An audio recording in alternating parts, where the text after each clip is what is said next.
several times a day, we're asked this question, "Hey, how are you?" And without even thinking, we respond, "I'm fine, I'm okay, I'm great." But are we really fine? Are we really okay? Well, maybe not. A lot of us are actually bleeding emotionally inside. We are battling some or the other emotional turbulence. Then what is it because of which we end up saying, "I'm fine"? A lot of times when people walk into my clinic, they enter with the effort of trying to hide their feelings. They hide their feelings because they're in denial. And it concerns me to see that they are in denial of their most important feelings. Now, where does this denial really come from? This denial comes from the fact that we assume that feeling not okay is wrong. Feeling not okay is a kind of a weakness. Feeling not okay is almost like we've committed some sort of a massive crime.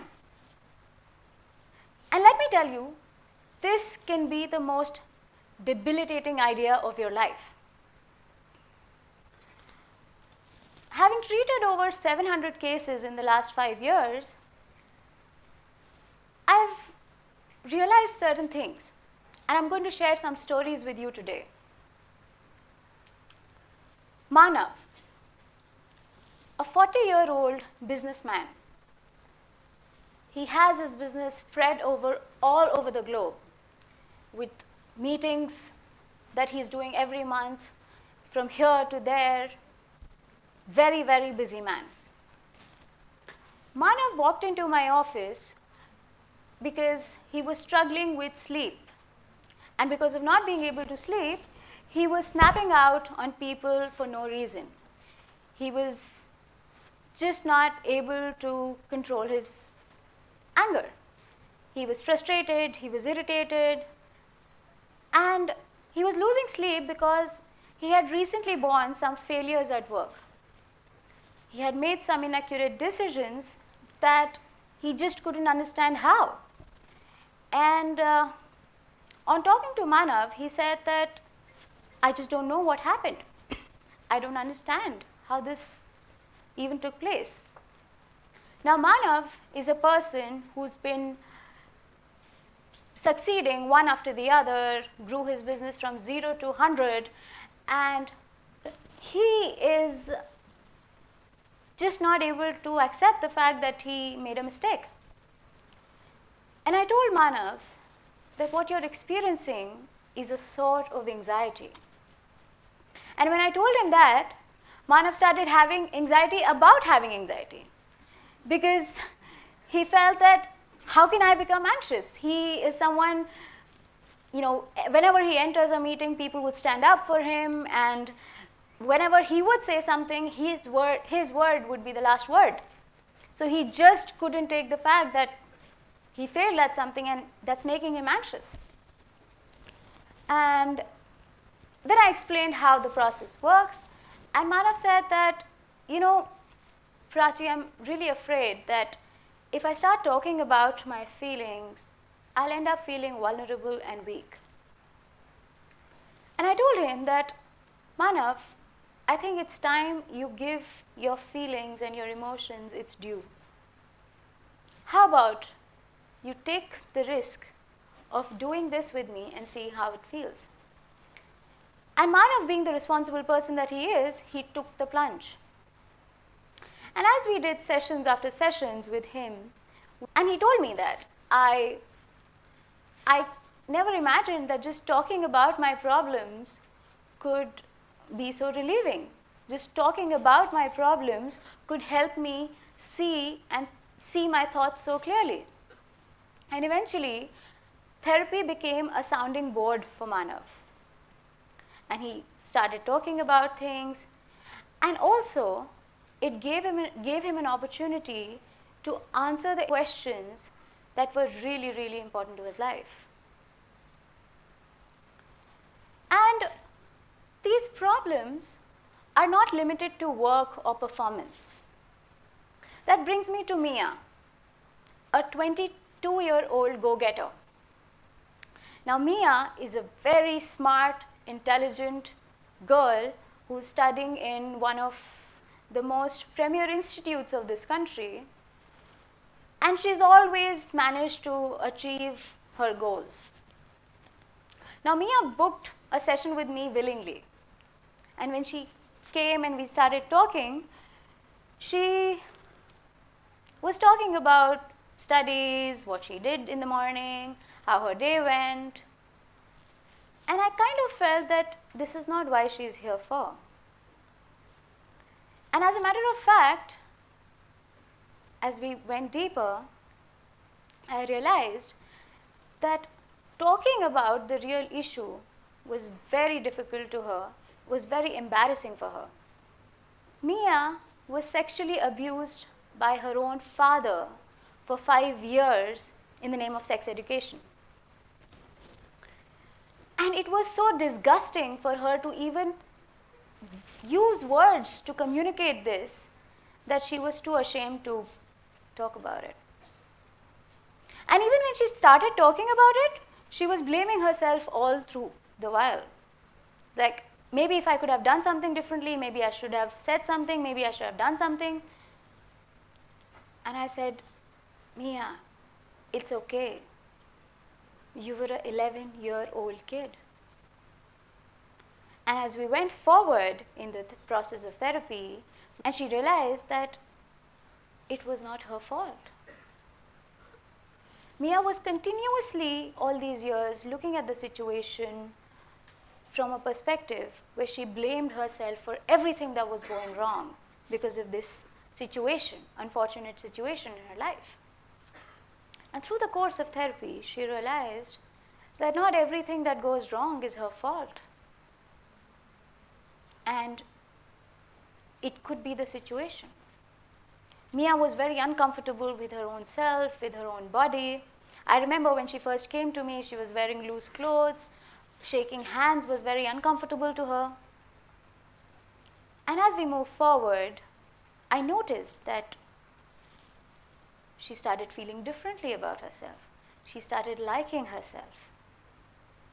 And now, Mia talks to other people about this, and she lets other kids know that if something like this happens, you don't have to accept it.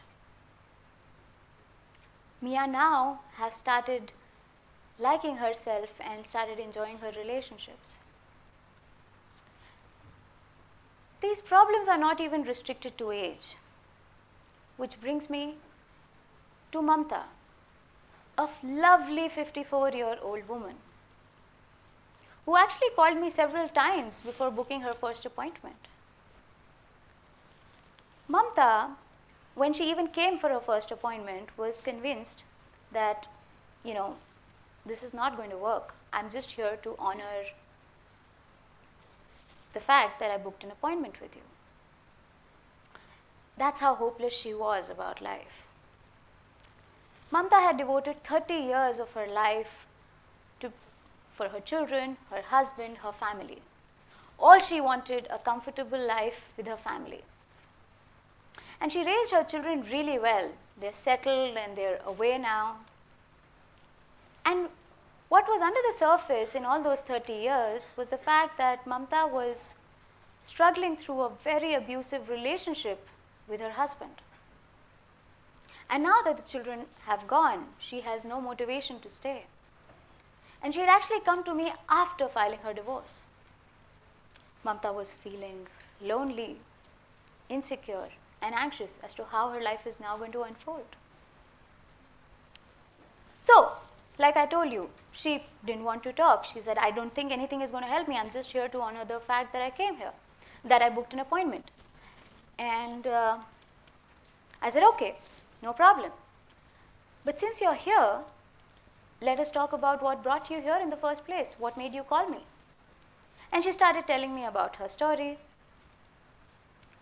And even while she was telling me about her story, she was constantly ruminating about the fact that life's been so unfair to me, I could have done this differently.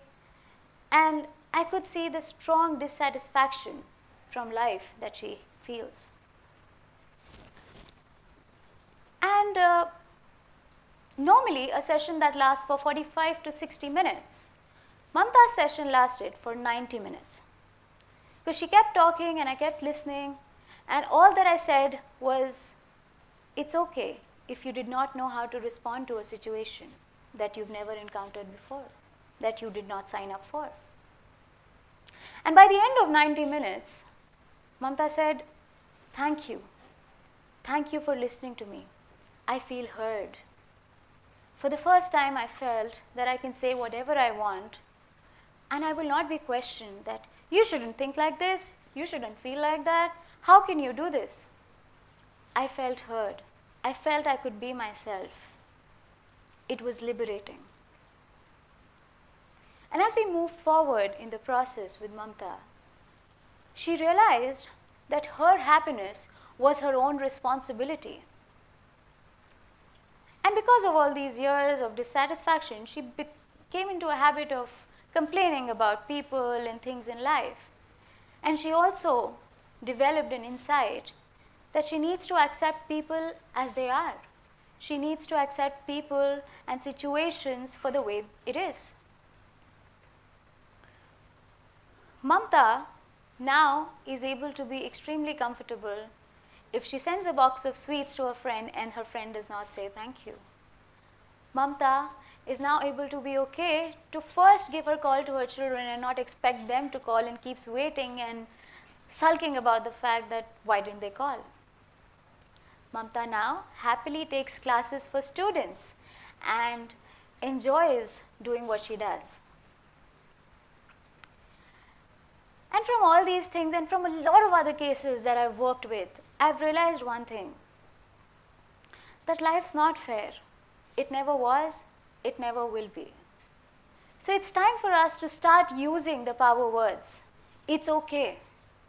It's okay to forgive. It's okay to accept things for what they are. It's okay to let go. It's okay to heal. It's okay for things to not be okay. And even if you need to seek professional help for dealing with things, trust me, it's not a weakness. It only means that you have taken the responsibility to deal with the problems of your life more efficiently. Thank you.